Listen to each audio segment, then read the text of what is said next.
வாழ்ந்தவர் கோடி, மறைந்தவர் கோடி, மக்களில் மனதில் நின்றவர் புரட்சித் தலைவர் மட்டுமே. ஏற்கனவே 21 படம் அவரை பற்றி சொன்னேன். இன்னும் ஒரு 21 படம். பரதநாட்டிய இளவரசி, மர்ம யோகி, ஏகத்த ராஜா இந்தியில் எடுத்தாங்க. சர்வ அதிகாரி தெலுங்குல எடுத்தாங்க, தமிழில் எடுத்தாங்க.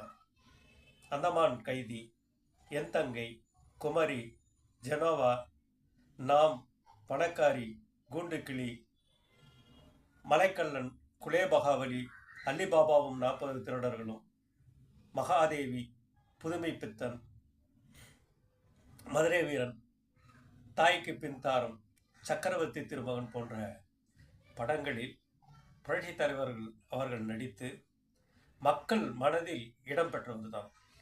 அப்படியாப்பட்ட ஒரு சக்தி வாய்ந்தவர் என்று சொல்லலாம். வாழ்க்கையிலே பல கஷ்டங்களை